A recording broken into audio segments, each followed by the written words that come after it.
Of course, you are now rocking with the best, Ro Parrish, on your screen. Now, when I started typing words to my intro for the conversation with Cynt Marshall, I got flustered repeatedly. You know, for someone of her stature, it is challenging to put into words the impact that she has had virtually on everything that she's touched. The ultimate leader, gifted beyond belief and operating in big business, some of the greatest aura, charisma, and style you've ever experienced in person. Here's what she's been up to since leaving the Mavs. The last time we saw you, the general public for the most part, yes, was center court. You're with, Mark Cuban, Patrick Dumont. Christmas Day. Christmas Day. That's the last time we really saw you, and you were, you know, being honored, rightfully so, yes, going out with a bang. Yes. What have you been doing since? Where have you been? Tell me a little bit about your travels since that moment. Okay, so I'll tell you where I have not been. Okay. I have not been to a game. I said I was not going to come back until April. That I would come back in April during the playoffs because I knew we'd make the playoffs, and that I wanted Rick, my successor, to have an opportunity to just, you know, really take over and not have to be in my shadow and all that. And he does not like that. He wants me at a game, but I'm coming back in April, okay? So what I have been doing is entering into what I call the 3B phase of my life: books, boards, and better. I wrote a book in September 22, You've Been Chosen, about my cancer battle and some other things, and about just how God and great people always have shown up in my life, and just give people encouragement to get through their battles, right? But it's really to help people also get through cancer or anything that's unexpected, how you thrive through the unexpected. Right. So, but I never got a chance to go on a book tour, even though so many people have bought the book, read the book, it's a bestseller, but we never did an official tour, okay? So now we're gonna set that up. And so the publishers are happy because we'll get a chance to go out and actually do that. Obviously I couldn't do it because, you know, the game schedule and all that. And then we're gonna write another book. Another book. So there's a meeting probably gonna happen next week or the week after, where we will start on book 2. And I don't know if they're going to do the leadership book next or the motherhood book. Which I want to do motherhood. Which but, you would prefer, the motherhood? yes, but they probably want the leadership because, you know, on the heels of me retiring for the second time as a leader and executive. So that makes sense. Mm-hmm. That makes sense. So we'll do all that. And then boards. I'm on 5 corporate boards. And so wait, stop for a second. 5? Okay, I was on 4 until recently. Okay. So now 5, but then I'm probably gonna drop 1 soon. And so I love being on a corporate board. I'm honored that people have asked me to be on their boards, but I don't get a chance to make all of the meetings and really head up any committees, and they know that. I mean, I tell them that before I even accept being on a board. But now I get to contribute. So like I just spent the last 2 days of this week in San Francisco at a board meeting. I love contributing to business and to the strategy and to the just helping them figure it all out and making sure everybody's represented in all aspects of their business. That's what I do. I'm a corporate girl, so I love that. So now I can dig in more into my boards, and so I'm already doing that. And then the better part is all my nonprofit work. All my nonprofit work to make sure kids go to college, to make sure kids have a home. All 4 of my kids are adopted. So permanence and stability for kids, it's a big thing for me. So I'm on the board of Dallas CASA, court-appointed special advocates. I was chair of the board for 2 years, and I get a chance to like really contribute now. So books, boards, and better, making this world better for children. My vision is that when I want to wake up every morning knowing that something I did the day before has made life better for some kids somewhere. That is truly my goal, to make this world better for our children. So many of them are born in circumstances, bad circumstances, through no fault of their own. So many of them just need extra support and help. So many of them have a desire to take the next step in their life, like start a job, go to college, go to military, whatever, and they don't have support. And so we have a company called Marshalling Resources that I set up in 2017, but I couldn't really launch it. I mean, I launched it a little bit. Soft about launch. 10 months, but soft launch. But then Mark Cuban called me, so I kind of put it on hold a little bit. But we've still been able to send a lot of kids to college over the past 7 years. But now I can really expand that work and go do a lot of stuff. So I have a lot of stuff that I think the Lord has called me to do, and now I can get on about doing it. And then, of course, I'm a consultant for the Dallas Mavericks. So I did promise them that I would do that for a minimum of a year. So minimum. They locked me into that before I left. Yes. I wouldn't do it any longer because I wouldn't commit to any longer because I don't know what the Lord has for me. But Absolutely. I would for a year because I just felt it was fair to them, you know, to make a good transition, because it caught my new boss off guard when he bought the team that I was leaving, because Mark didn't tell him. But it was supposed to be my last season, but then I moved it out to the end of the year. So that's a lot, and thank you for, because a lot of the questions don't even need to be asked now. But you had clearly one of the most, if not the most successful tenure with the Mavericks organization. Yes.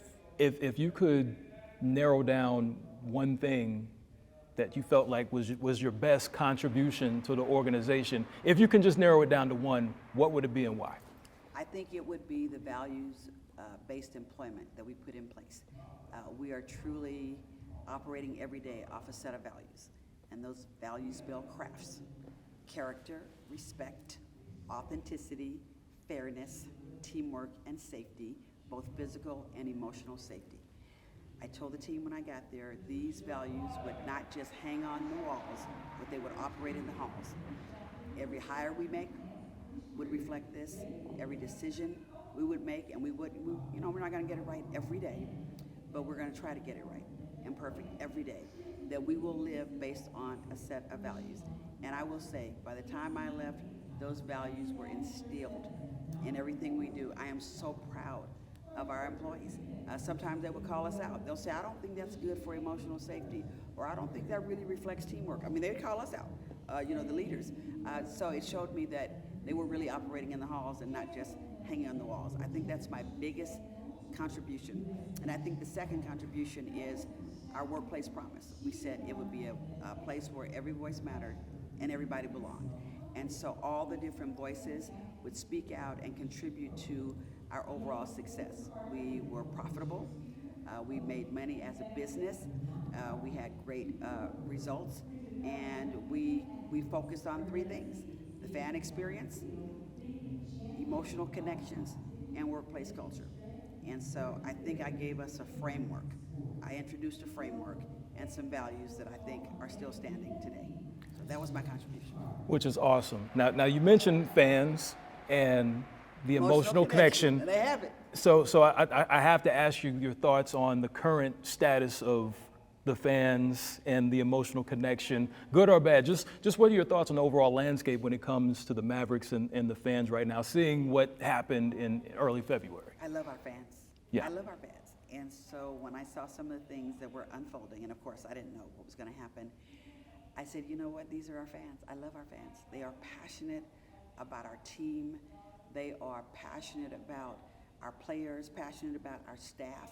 And so I think what we saw is a lot of that emotional connection that we actually worked very hard to create. I mean, it was there back in 1980 for a long time.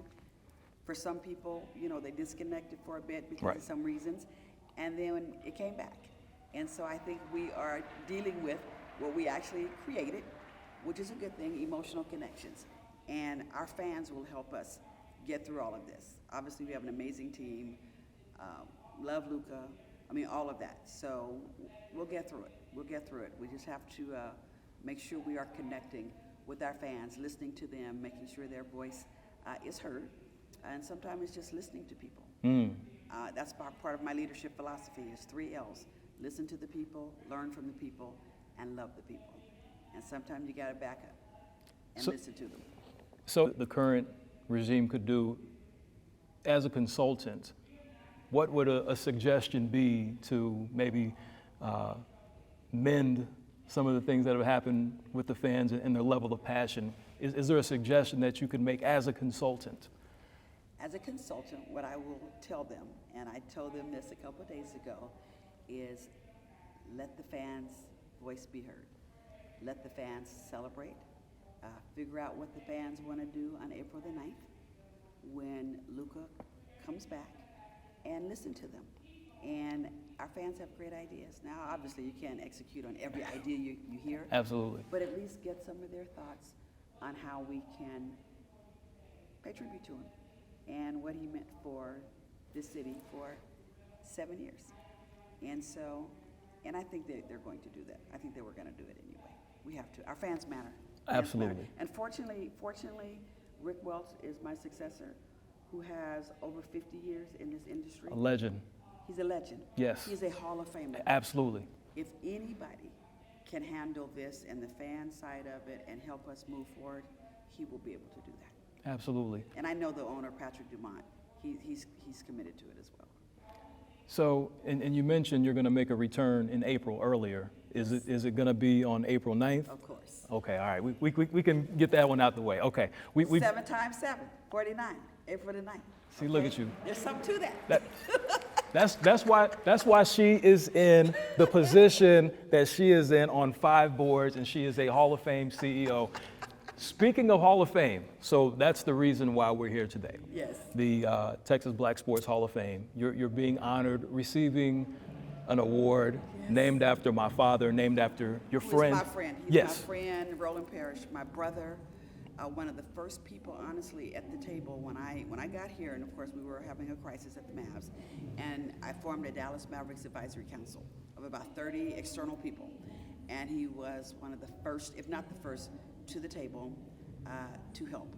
And so we would meet quarterly, and sometimes I would talk to him even more than that on just different things we needed to do to re-engage the fans, to restore our brand, to get back to where we used to be, and maybe even further in the community and just in all aspects of our business. And so he's been a great advisor, and over that time he has become a friend and my brother. And so to get an award, the Legends Award, named after him, who is certainly a legend, a wonderful man, a wonderful business person, just a great human being, and wonderful dad, all that, just all that. It means a lot to me. And I get a lot of awards. I decline a lot of awards. This one I had to accept because of it being a part of history, because of it being the Texas Black Sports Hall of Fame. Yes. One of our employees, Chris Arnold, is in the Hall of Fame. Love Chris. But it just means so much in terms of who I am as a person, and history matters. History matters a lot, and we have to know our history, because if we don't, it will repeat itself. Preach. And so history matters, and so to be a part of history, that means a lot to me, but a part of history with Ro Parrish. That's cool. It is. He's been so instrumental to the Dallas Mavericks, to the success of the Dallas Mavericks. Yes, he has, and you've been instrumental to the success of the Mavericks and many other organizations. And just for me, I just want to say thank you. As someone that worked for the Mavs for a very long time before I exited, you came in and changed things a complete 180. And I sincerely, in front of all the people, say thank you. I think I've told you this personally, but I want to say it publicly on a public forum. So thank you so much, and congratulations. Oh, that means a lot to me. Thank you.